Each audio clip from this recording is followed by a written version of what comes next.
continuing our list of top 1 million or 100 from 1982. Too many. You know what? 1982 was just a big year for metal. There was a lot of it. I really didn't realize how much until we did this, because I thought 1980 and 81 were bad. And we left a lot out. Yeah, we did. So yeah, we did. You're right. I mean, granted, in the grand scheme of things, worldwide, we left tons more out than we included. Right. But the stuff that was meaningful to us and for many others in our age bracket. Yep. A lot of them got off. But anyhow, next up, this is the UFO had lost their guitar hero in Michael Schenker. Yep. Gained Paul Chapman. But even though UFO lost Schenker, we gained Michael Schenker Group. Yep. M.S.G. This was his first live album, which I think was a little premature for Schenker. Didn't have enough material for a live album. No. So this contains mostly songs from M.S.G. Yeah, only 2 albums out, and there's a... And I think there's only 1 song from the second album, right, on here, if I'm not mistaken? Sleeping Dogs Lie, On and On. Oh, okay, all these are the second album. But then you've got a couple UFO rock, one UFO? Doctor, that's it. Gary Barden on vocals. Gary's a very unusual vocalist, but I liked him. I like him too. It's kind of like his German accent comes out. And his live voice, like I've heard a lot of, now you get to hear all these BBC recordings, right. And his live voice is always a little weak, compared to his studio voice, but it sounds good on here. Yeah, great singer, singer. And then he changed singers later on in the year, obviously, because when Assault Attack came out, we had Graham Bonnet, who's one of the most unique sounding voices in hard rock and metal. Yep. I mean, but doesn't look the part at all. Yeah, sang with Rainbow prior to this, and went on to do Alcatraz with Yngwie Malmsteen. Yep. So I can remember that he did. Impolitary, he did Impolitary. Oh, he did? Line, yep. Okay. Cool album. Really great songs on here. Assault Attack, it just comes out just nasty. Just double bass kicking your ass right from the ghetto. Right from the ghetto? The get-go. We're mixing metaphors today a lot. Then, Rocky to the Ground is another just a churning kind of da-da-da-da-da, like a heavy, heavy blues kind of thing. And then you go into Dancer, which is they were trying to have a hit single. And, that's what it sounds like. She's a good dancer. It's a good song. It is. It's a good song. I'd rather hear a group that's honest and brutal with their approach most of the time, trying to be commercial on 1 or 2 songs, than I would a band that's trying to make their whole career out of it. Yeah. I don't mind it. That's fine. It's kind of dynamic. Dancer was released as a single, and I think I actually have a couple versions of that single. I don't know that it did so well for him. I have a 12-inch too. I think we forgot to grab it. But Desert Song, Broken Promises, Searching for a Reason, and Ulcer, which is a great instrumental. Another great Schenker instrumental in the vein of Captain Nemo. Well, Captain Nemo was later. I'm sorry. Into the Arena. And there's one more cut off that is I think it was on the EP, the Dancer EP. I think it was called Uptown Girl. That wasn't on the full length. That song, Uptown Girl? No, not that one. I think this one predates the Billy Joel song. But great album. Very strong album from M.S.G, who had just come off with 2 really strong ones. This one probably didn't do as well as the other 2, but, changes in the lineup happens. Great stuff. I even forgot to mention about this one, right here. Chris Glenn. Paul Raymond. Is that Paul Raymond? Paul Raymond, guitarist. That's Paul. That's Paul. Yeah, that's Chris Glenn. What was I pointing at? This one. Oh no, I can see what you did. Yeah, Paul Raymond. That's right, from UFO. I forgot. Right there. Yeah, but he's gone again as far as Assault Attack, so that was short-lived. Yeah. But he was on the M.S.G album. And then I don't know if he was on Michael Schenker Group. He might have been. And then Cozy Powell. Yeah. Cozy Powell. Yeah. Another one's gone. Yeah, that's right. Several years ago now. How many of you guys are gone? It's amazing. In the 1980 and 81 video, I tried to list all the guys that have gone. This one's going to be insane. Yeah. So Bobby, I just read an interview with Bobby Liebling of Pentagram, just last year, the year before. Just recently, I read it, and he said something like, in the last few years, like 126 different guys that are involved in the rock, hard rock, and metal scenes have died. It was like just this ridiculous amount of people. Okay, perspective, yes. Okay, hard rock and heavy metal musicians do tend to overindulge in certain areas. Especially the 70s and 80s. Oh yeah, totally. Body included. Yep. Or so did most, probably. Love you, Bobby. I was watching a documentary on Sweet, and yeah. that's just... We lost a couple of those guys too. Yeah, singer Names of Brian Connolly. Brian Connolly, thank you. Yep. Man, what a sad story. I think was it Steve Priest, Yep. Tucker. I can't remember the guy's name. But anyhow, yeah. I can't remember it all. Just a lot of them are just sad stories. So Yeah, okay, very. moving on. We're rambling again. We are. tend to do that, you know. It's going to be a long one. Squirrel. This next one could have been in my top 10. This one rocked my world. Not so much as the one before it, but almost as much as. This is Raven, Wiped Out. Great album. Great album, horrible album cover. Yeah. I didn't like it when it came out. Still don't think it's very good. They tried revamping it on the CD version. It's still not very good. It's like, just leave it alone now. The back cover I actually kind of like. I like that kind of rambling bunch of photos all slapped together. Classic. Yeah, instead of them all under a pile of their equipment, Yeah. it's a pile of photos of them. I can't say this one that Rocket Till You Drop was my first one. It's my favorite. It's the first one I heard. But this one's just as good. There's not a bad song. Faster Than the Speed of Light. Yeah. Didn't the Crash Bang Wallop EP also come out at the same time? Which I love. We should have included that in this Sorry year. about that one. Crash Bang Wallop. But regardless, Wiped Out could have been in my top 10. I don't know why it wasn't in our top 10. We just couldn't fit it. There was so much. But We again, just could this not is, fit it. like a couple of the ones that are going to make our top 10. This one could have been in our top 10, and this was a precursor to thrash metal, no doubt about it. Absolutely. Speed metal, thrash metal, athletic rock. Call it what When you want. I It's Raven. interviewed John in '87, he said people would call him the Godfathers of thrash. He didn't really understand it. I can see it.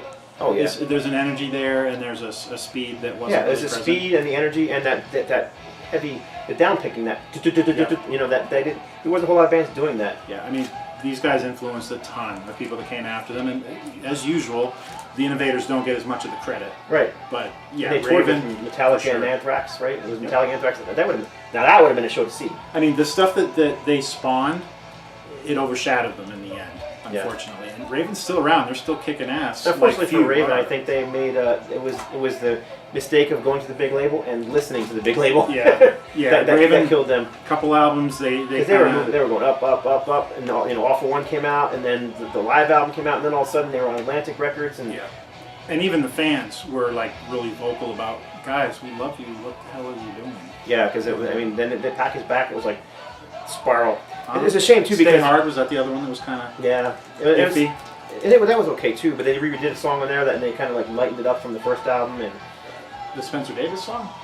no, Give Me Some Lovin'? no, they redid a song on Stay Hard from the first record. Oh, was it Hard Ride? Hard Ride. Yes. And they kind of lightened it up a little bit. Yeah.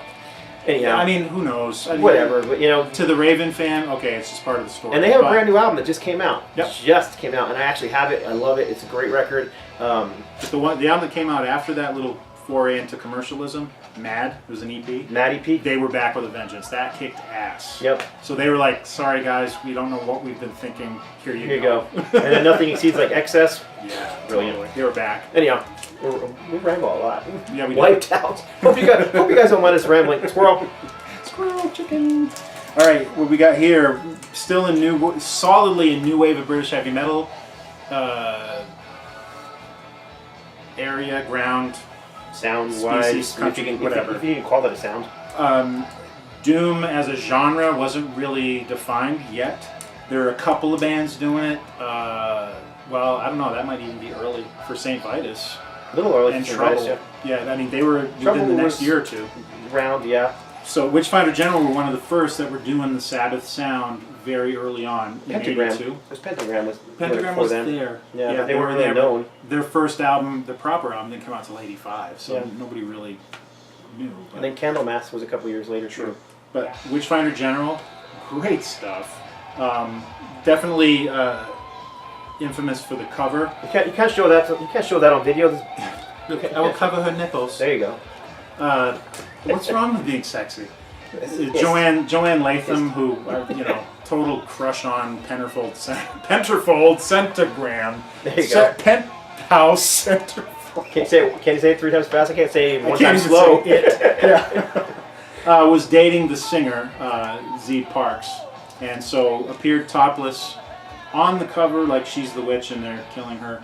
She also appeared on their second album, Friends of Hell. After that, I guess they probably broke up. But I mean, how often did you see a fully bare-chested, granted, well-endowed model on heavy metal album covers that wasn't, suggested or covered in some way. I mean, this is just full on. Her boobs are just hanging out there. I remember when that Not came only out. that, but they're slicing her throat as well. I remember when that came out. I'm pretty sure the version I bought was clear vinyl, and I just thought that was so bizarre at the time. I'd only ever seen one other one. I had a 7-inch by UFO that was clear vinyl. Yeah, it is odd. This one is clear. Clear vinyl. Yeah, it is kind of weird. Yeah. It looks like it's in great shape, but it's hard. That's what I hate about colored vinyl. You can't see the scratches. Yep. So whether or not it is, who knows? But Anyhow, Doom. very early Doom before it was called fashionable. Doom. Yeah. It definitely, I mean, there were a few others out that were doing it, Sabbath being one of the main ones. There were a couple other new wave of British heavy metal groups, like Witchfinder was one that was kind of in that area as well. Territory, that's the word I was looking for. And there's another one. Witchfinder. There's another one, I can't remember them. It's not there. It's not there. Great record, pretty short, but still pretty cool. They had a couple of singles that came out prior, or at least one. The Burning a Sinner single came out. It's good stuff. It's raw. Most of the new wave of British heavy metal kind of tread the fine line between hard rock and punk, and they just had that kind of that DIY attitude, and I love it. It created a genre that really spoke to me. Is this it? Nope, we got two more. Okay. So I guess, are you next or I'm next? Yeah, go ahead. All right, so we got I love this album. another American band, another one like Riot, that just never saw quite the success They that should definitely have saw had. a little bit more A than Riot. little bit of success, but Thanks or to the- or the Rods, another one that just, but a little bit more than both those bands, but Y&T, and this is one of the trilogy of their classic albums. Yeah, the Metal Robot album Yep. covers. This was #1, the Black Tiger. Black Tiger, And they had Mean fantastic Streak. version of it. Mean Streak had the robotic snake, and then the third one where they were running out of ideas had the robot named Rock. Yeah. A little goofy, but this one and Mean Streak, classic. And then the album that preceded those two, which was Earthshaker. Earthshaker. Those are the ones I consider their classic. Oh yeah, those Classic, three, the trilogy. Yeah. But yeah, I love this album. We actually have a Japanese pressing of this, which I didn't bring. But Just saw them about a month ago too, and Dave Menichetti's the only member still touring with them. and there's another one. We lost Phil Kennemore. That's right, bass a player. few years ago. Leonard Hayes still kicking. He just did something with him recently. Leonard Hayes, a kick-ass drummer too. Joey Alves, the other guitar player, no clue what happened to that guy. I don't know. But Menichetti, he's still got the voice and he's still got the chops. He sounded awesome when I saw him a month ago, and I wasn't expecting much. He sounded great. Now, these guys were heavy. They had a heavy sound, heavy production, but they had hooks, Yeah, oh yeah. commercial hooks. And Menichetti, one of the best lead guitarist, lead vocalist pairings I've ever heard. How many lead guitarists are the lead singer in the band as well? How often do you get that? or the other guitar player who's the lead singer, they don't kick quite as much ass. right. Exactly. That's it. He does, both of them. I mean, listen, if you haven't, get the Open Fire live album and the song Open Fire that they open the set with. Listen, not even so much, even evident on the studio version, the live version. Listen to the way he's shredding and singing these stratospheric notes. It's killer. It's just I'm trying to look on here if there was a bad song, and there's just not. No.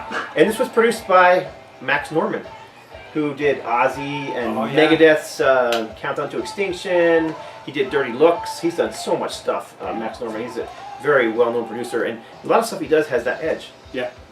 This is a great album. This is probably their gutsiest album.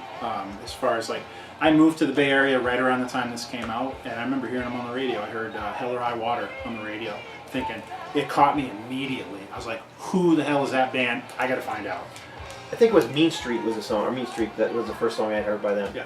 Which was that was I remember them playing that on Metal Shop. Great constantly. song. Yeah. Great song. And they didn't open with it when I saw them, but they did play it, which I was psyched about. They played Black Tiger. They played Midnight in Tokyo. They played Rescue Me. Stuff from the Earthshaker album. Played pretty much. Now I hear some Y&T. We got a spin song. And we gotta hear Y&T today and some Manila Road, because that's a new one for me. We keep talking about these and I don't want to hear them. So, all right. So this next one is. This one's kind of odd. This isn't the original release for this. No, the choice we had in here was Merciful Fate. Nuns Have No Fun. Yeah, the Merciful Fate EP came to be known as Nuns Have No Fun.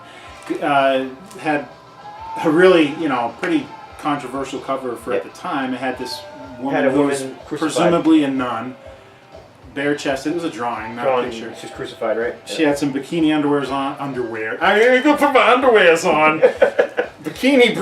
Underwear on with a pentagram, you know, right there, and with a bunch of like druid skeleton death head kind of priesty things around it. And I remember seeing it going, famous last words. I will never listen to that band. Said it with Venom, said it with Pentagram, all that. Ugh. Anyway, but Merciful Fate, they didn't really need the kind of satanic gimmick that they had. Because as far as metal went, in these early 80s, that sounds great. They had it, man. They had it over so many bands. They had this most unique sounding voice at the helm. Those falsetto vocals. And some of the best riffs and just song parts. Yeah, the dual guitar stuff. Unbelievable. Unbelievable. Incredible stuff. So they did a repackaging of that Merciful Fate EP in 1987, and they called it The Beginning. They changed the listing of the songs. It just ran in different order. But they also added some live cuts and the demo version of Black Masses that came out right before the Melissa album came out. So it's kind of a cool collection, a little bit different cover. They even changed it again for the CD release, and same idea. Just neither of us had the original Merciful Fate EP on vinyl anymore. Nope. So next up is going to be